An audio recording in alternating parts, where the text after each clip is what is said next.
عمران خان کا قوم کے نام پیغام۔ اسلام آباد قتل عام کے شہداء کا سن کر انتہائی رنجیدہ ہوں۔ دور حاضر کے جنرل ڈائر نے جلیانوالہ باغ کی تاریخ دہرائی ہے۔ ان شہریوں کا خون ناحق ضائع نہیں جائے گا اور ہم ان شہداء کا کیس اقوام متحدہ سمیت ہر فورم تک لے کر جائیں گے۔ حقیقی آزادی کی تحریک ان ہتھ کنڈوں سے رکنے والی نہیں ہے۔ نہ میں پیچھے ہٹوں گا، نہ پاکستانی قوم پیچھے ہٹے گی۔ اگر ہم نے آج ہار مان لی تو پاکستانی قوم کا کوئی مستقبل نہیں ہوگا۔ پرامن احتجاج ہر پاکستانی کا بنیادی حق ہے اور وہ پاکستان میں کہیں بھی کیا جا سکتا ہے۔ 9 مئی کو بھی ہمارے 25 کارکنان کو شہید کیا گیا اور اس بار بھی پرامن مظاہرین کو گولیاں مار کر خون کی ہولی کھیلی گئی اور درجنوں شہریوں کو شہید کیا گیا، جو کہ بدترین ڈکٹیٹرشپ میں بھی نہیں کیا گیا۔ ہماری کال پر لاکھوں پاکستانی تمام تر رکاوٹوں، گرفتاریوں اور دھمکیوں کے باوجود آئین پاکستان اور جمہوریت کی بحالی اور سیاسی قیدیوں کی رہائی کا مطالبہ لے کر اسلام آباد پہنچے، لیکن ان پرامن لوگوں پر ظلم کے پہاڑ توڑے گئے۔ اس بار شیلنگ اور ربڑ بلٹ سے آگے بڑھ کر سنائپرز اور دیگر جان لیوا اسلحے سے قتل عام کیا گیا، جو ڈیتھ سرٹیفکیٹس میں بھی سامنے آ چکا ہے۔ درجنوں مظاہرین کو شہید اور سینکڑوں کو زخمی کیا گیا اور 6000 سے زائد کارکنان کو جھوٹے کیسز میں گرفتار کیا گیا۔ میں سپریم کورٹ سے مطالبہ کرتا ہوں کہ غیر جانبدار جوڈیشل کمیشن بنا کر اس قتل عام کی تحقیقات کروائی جائیں اور قتل عام کا حکم دینے والے اور اس میں ملوث عناصر کو سخت ترین سزائیں دی جائیں۔ میں مطالبہ کرتا ہوں کہ شہداء اور زخمیوں کے حوالے سے اسلام آباد اور راولپنڈی کے اسپتالوں کا ڈیٹا جلد از جلد پبلک کیا جائے اور تمام اسپتالوں اور فوٹیج کو محفوظ کیا جائے تاکہ جو سی سی ٹی وی فوٹیج ہے سیف سٹی کی، وہ 9 مئی کی طرح شواہد کو غائب نہ کیا جا سکے۔ یعنی عمران خان صاحب بہت پہلے سے کہہ رہے ہیں کہ سی سی ٹی وی فوٹیج 9 مئی کی لائی جائے۔ میں نے پچھلے ویلاگ میں یہ بات کی تھی اور میں نے 8-9 نقطے اٹھائے تھے کہ پاکستان تحریک انصاف کو فوری طور پہ ایف آئی آر درج کرانے کے لیے درخواست دینی چاہیے، چاہے وہ نہ ہو، پھر عدالتوں میں درخواست دینی چاہیے چاہے نہ ہو، لیکن اپنا پیچھا ڈال دینا چاہیے، کام شروع کر دینا چاہیے۔ یہ لوگ ہمیشہ اقتدار میں اور طاقت میں اور سیٹوں پہ بیٹھے ہوئے نہیں رہیں گے۔ ایک دن یہ چلے جائیں گے، کوئی 2-4 سال میں، 5 سال میں، 6 سال میں، 2 مہینے میں، 5 دن میں، کبھی بھی جا سکتے ہیں۔ تو جب بھی یہ جائیں گے تو قانون اور انصاف تب اپنا رستہ بنائے گا، اور اگر آپ نے درخواست ہی جمع نہیں کروائی ہوگی تو پھر آپ کے کیس کی اس وقت نہیں ہوگی۔ تو عمران خان صاحب نے کہا کہ میں نے اپنی پارٹی اور وزیر اعلیٰ خیبر پختونخوا کو ہدایت دی ہے کہ شہداء کے لواحقین اور زخمیوں کی دیکھ بھال اور ان کی فلاح و بہبود کی ذمہ داری لیں۔ جو لوگ لاپتہ ہیں ان کی بازیابی کے لیے تمام تر توانائیاں خرچ کریں، اور جو لوگ گرفتار ہیں ان کے کیسز کی پیروی کرنے والے وکلاء کی ٹیمز کی حوصلہ افزائی کریں۔ اسلام آباد قتل عام کے خلاف پشاور میں شہداء مارچ کا انعقاد کیا جائے اور پارلیمنٹ کا سیشن جلد از جلد بلا کر قرارداد پیش کی جائے۔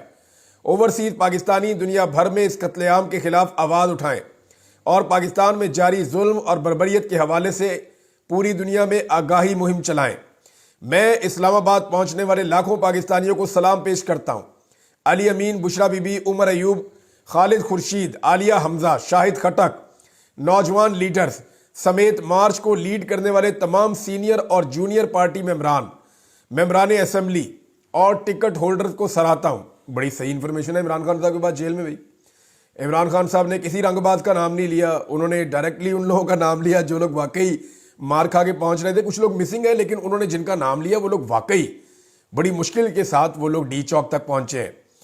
پھر پنجاب اور اسلام آباد میں جیسے کرفیو کا ماحول بنا کر تحریک انصاف کے کارکنان پر کریک ڈاؤن کیا گیا اور ملکی معیشت کو کھربوں روپے کا نقصان پہنچایا گیا، یہ کسی بھی مہذب معاشرے میں قابل قبول نہیں ہے۔ فارم 47 کے سہارے کھڑی کٹ پتلی حکومت اور مافیا کے غلام پولیس کے آئی جی صرف اپنی کرسی بچانے کے لیے یہ ظلم کر رہے ہیں۔ تحریک انصاف کے کارکنان متحد اور منظم ہو کر ملک پر مسلط مافیا کے خلاف اپنی حقیقی آزادی کی جدوجہد کے اگلے مرحلے کی تیاری کریں۔ لیکن عمران خان نہیں ٹلتے، نہ عمران خان پیچھے ہٹتا ہے۔ عمران خان پھر ڈٹ گیا ہے۔ دیکھیں، یہ جو 26 تاریخ کو ہوا یہ کرنا آسان تھا۔ یہ لوگ جب کہہ رہے تھے نا کہ ہم گولی چلا دیں گے، یہ کر دیں گے، میں سوچ رہا تھا چلا ہی نہیں سکتے، کیونکہ ساری دنیا جانتی ہے گولی چلانا آسان ہے، اس کا بوجھ اٹھانا بہت مشکل ہے. یہ لوگ تو پرامن تھے, انہوں نے کیا بھی کچھ نہیں, یہ تو صرف چل کے ڈی چوک تک آ رہے تھے اور وہاں پہ کھڑے ہو کے احتجاج کر رہے تھے, اور انہوں نے کوئی ایک گولی نہیں چلائی, کوئی ایک ہتھیار نہیں اٹھایا. اب حکومت بیانیہ کیا بنائے گی, میں کچھ چیزیں آپ کے سامنے بھی رکھ دیتا ہوں. ایک تو یہ ہے کہ اسٹیبلشمنٹ حکومت کے اوپر ڈالے گی کہ حکومت نے کیا یہ سارا کچھ, اور حکومت اسٹیبلشمنٹ کے اوپر ڈال رہی ہے کہ نہیں یہ اسٹیبلشمنٹ کیا سارا کچھ. میں آپ کو بتاتا ہوں کیسے. شہباز شریف صاحب نے آرمی چیف کی تعریف کی ہے باقاعدہ بیان دیتے ہوئے, اور انہوں نے کہا جی آرمی چیف نے یہ سارا کچھ کر کے دیا, اور یہ جو نمٹا ہے سارا معاملہ یہ آرمی چیف کی حکمت عملی سے نمٹا ہے, ان کی وجہ سے یہ سارا معاملہ ہوا ہے. تو انہوں نے شہباز شریف صاحب نے اسٹریٹ اوے یہ کہا کہ یہ جو کچھ بھی ہم نے کیا ہم تو یہ کر نہیں سکتے, تو یہ آرمی چیف نے ہمیں کر کے دیا یا ملٹری نے ہمیں کر کے دیا. انہوں نے فوج کی تعریف کی. تو شہباز شریف صاحب نے اٹھا کے اگر قتل عام کل کو ڈلنا ہے کسی کے کھاتے تو انہوں نے کہنا جی میں نے تو سٹیٹمنٹ پہلے دے دیا تھا کہ جناب یہ کیسے ہوا. پھر دوسری بات یہ ہے کہ یہاں پہ عطا تارڑ کا ایک سٹیٹمنٹ بھی ہے, اس کو بھی ہمیں یاد رکھنا پڑے گا. پھر ایک خواجہ آصف کا سٹیٹمنٹ ہے, پھر ایک محسن نقوی کا ہے, وہ سٹیٹمنٹ گولیاں چلانے کی دھمکیاں بھی دے رہا ہے. پھر اس سے پہلے میڈیا کے اوپر خبریں چلائی گئی کہ شوٹ ٹو کل کا آرڈر ہو گیا کہ جناب جو بندہ نظر آئے اور بات نہ بنے اس کو گولی مار دی جائے. اب یہ معاملہ بھی جناب ایک بڑا کلیئرٹی کے ساتھ سامنے موجود ہے. کچھ صحافیوں کے ٹویٹس ہیں اور وہ ببانگے دہل وہ صحافی کیا کہہ رہے تھے, ذرا یہ باتیں آپ ان کی بھی سن لیں. ایک صحافی کا ٹویٹ ہے جی کہ ڈی چوک کے علاقے میں رینجرز اور پولیس نے انتشاریوں کے خلاف کریک ڈاؤن شروع کر دیا. انتشاریوں اور فسادیوں کی 100 سے زیادہ گاڑیوں کو نقصان پہنچایا گیا ہے اور اتنی ہی تعداد میں فسادیوں کے سر کھول دیے گئے ہیں. حقیقی آزادی مبارک ہو. اب یہ جناب یہ اسٹیبلشمنٹ کے بہت قریبی صحافی ہیں جن کا یہ سٹیٹمنٹ ہے. ان ساری چیزوں کو جمع تفریق کریں تو آپ کو سمجھ آ جاتی ہے کہ ایکچولی یہ پلاننگ کے ساتھ ہوا تھا اور یہ پلاننگ کے ساتھ کیا گیا تھا. اب ہو یہ رہا ہے کہ ایک طرف دوسرے پہ ڈال رہی ہے اور دوسری طرف پہلی پہ ڈال رہی ہے. اسٹیبلشمنٹ کے جو سیاستدان ہیں, جو خاص آدمی ہیں فیصل واڈا, ان کا ذرا آپ سٹیٹمنٹ لے لیں. وزیر اعظم نے جو یہ ساری مینجمنٹ ہے یہ آرمی چیف پر ڈالی اور ان کی تعریف کی, جبکہ فیصل واڈا نے جو آج بیان دیا کل رات کو, ان کا بیان یہ ہے کہ حکومت نے احتجاج کو صحیح طریقے سے مینج نہیں کیا. ایک بھی شہادت ڈیزاسٹر ہے, ذمہ داری حکومت پر عائد ہوتی ہے. فیصل واڈا, یعنی آپ اندازہ کریں کہ اسٹیبلشمنٹ کا آدمی کہہ رہا ہے کہ حکومت ذمہ دار ہے, حکومت نے صحیح مینج نہیں کیا, ذمہ داری حکومت کی ہے.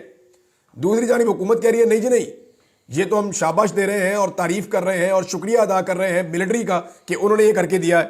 تو یہاں پہ ملٹری اسٹیبلشمنٹ اور حکومت جو ہے وہ اس معاملے کو ایک دوسرے پہ کیوں ڈال رہی ہے, کیونکہ یہ آسان معاملہ نہیں ہے اور یہ سب لوگ جانتے ہیں کہ عمران خان کا نقصان کرنا پاکستان کا نقصان کرنا ہے, اور اگر جس نے عمران خان کا نقصان کیا وہ تو بھگتے گا اس کو. یہ سارا پاکستان نہیں ساری دنیا جانتی ہے. اب معاملہ یہ ہے کہ عمران خان چھوڑے گا نہیں, اس معاملے کو لے کر جہاں اس کے لوگ شہید ہو گئے.